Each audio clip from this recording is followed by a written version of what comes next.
রাস্তা এবং ড্রেন সংস্কার নিয়ে হুঁশ নেই স্থানীয় জনপ্রতিনিধির। তাই এবছর জগন্নাথ দেবের রথযাত্রা নিয়ে চিন্তিত শিলিগুড়ির ইসকন মন্দির কর্তৃপক্ষ।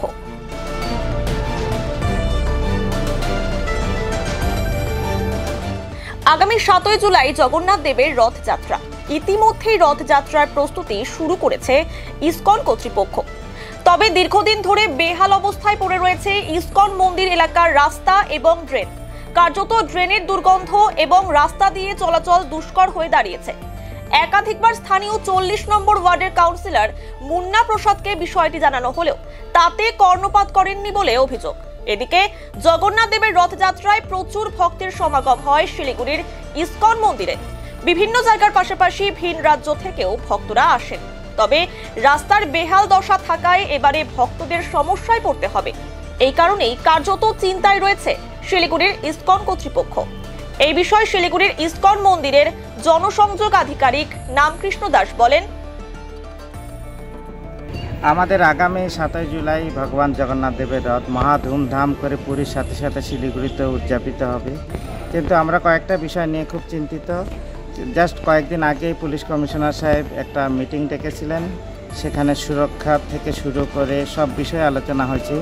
সেখানে আমরা জানিয়েছি, আর এটা বহুদিন আগে থেকেও আমাদের যে ওয়ার্ড কাউন্সিলর আছেন, এমআইসি আছেন 40 নম্বরের, ওনাকেও আমরা জানিয়েছি। উনি জিতার পর থেকে আমরা জানিয়েছি যে ইসকন যে এন্ট্রি রোডটা আছে সেখানে ড্রেন এবং রাস্তার হাল খুবই খারাপ। এখানকার যারা বাচ্চা কাচ্চারা আছে আর সারা বিশ্ব থেকে এখানে ট্যুরিস্টরা আসে, সেই পরিবেশ যেটা হওয়া উচিত একটা শিলিগুড়িতে, কিন্তু শুধু শিলিগুড়ি নয়, সারা নর্থ বেঙ্গলের সবথেকে পপুলার যদি ট্যুরিস্ট ডেস্টিনেশন বলা হয় সেটা হচ্ছে ইসকন মন্দির।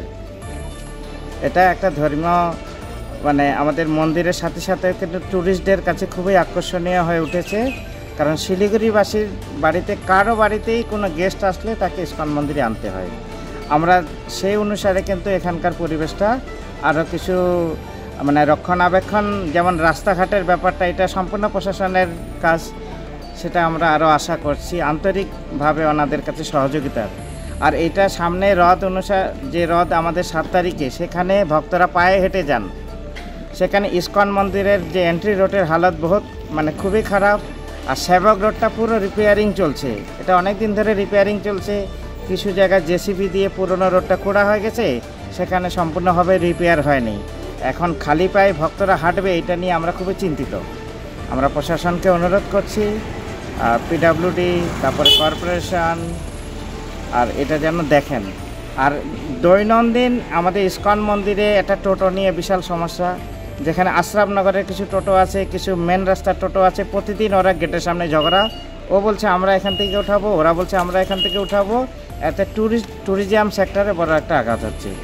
কারণ শিলিগুড়ি হয়ে সারা আমাদের যেমন সিকিমে বা অন্য অন্য জায়গায় প্রচুর ট্যুরিস্টরা যাচ্ছে, কিন্তু শিলিগুড়িতে স্টে করার মতো মানসিকতা কম হচ্ছে ট্যুরিস্টদের।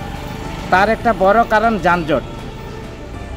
আমরা এই যানজটের ব্যাপারটা, এটা যদি সিস্টেমেটিক, কারণ ট্যুরিস্টরা টোটো ইউজ করছে, কিন্তু টোটোওয়ালাগুলো সিস্টেমেটিকভাবে এরা চলছে না বলে ট্যুরিজম সেক্টরে একটা বড় ঝামেলা হচ্ছে, আঘাত আসছে। আমরা চাইব প্রশাসন থেকে, যেটা প্রশাসনের কাজ, ওনারা যেন প্রশাসন থেকে টোটোদের একটা সিস্টেমেটিকভাবে একটা জায়গা থেকে উঠাক।